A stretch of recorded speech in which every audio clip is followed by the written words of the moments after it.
All right, so we're at the last part. Things are a little bit shiny because they're freshly painted.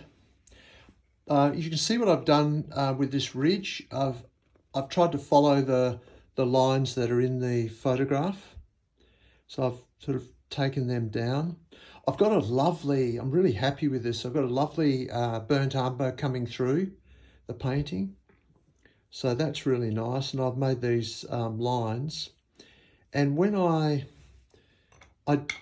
leave it, I don't want to make it all completely flat, one color. I want to try and vary it up. But what I'm sort of quite excited about is when I have my image and my painting, I feel like I'm in the ballpark of where I want to be. Maybe my sky could be a little bit lighter, but my ridge looks pretty good. It can be made greener. No problems, can do that. And I can put some lines into it, perfect.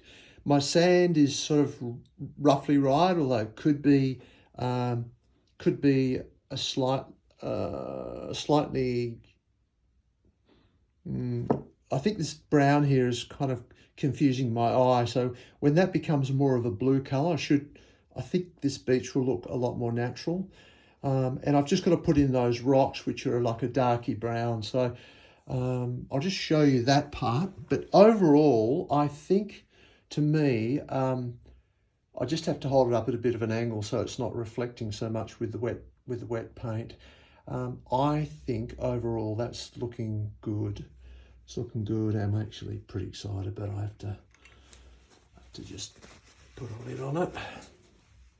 It's really, it's exciting watching a painting come into some sort of shape. Okay, so these rocks here are very dark. So I'm going to say that they're like a black colour, but not with a greeny tinge. Like this lamp black just gets out of control. And when it's out of control, you need to retreat and make another area to mix on. Leave that other pile behind. And I'm going to put a little bit of burnt umber in it to try and capture those dark rocks in that afternoon sunlight. Okay, so I think I'm roughly what I want to capture this.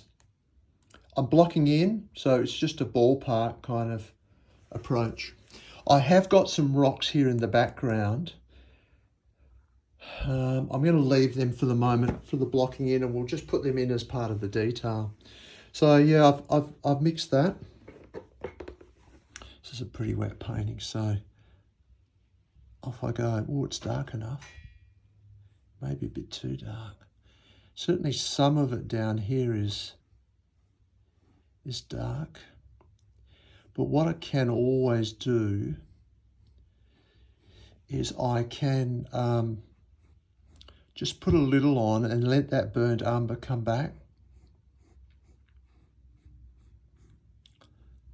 So I'll put a little bit on, and then I get my dry brush, just making sure it's pretty dry, and just sort of scrape it back a little and reveal that burnt umber.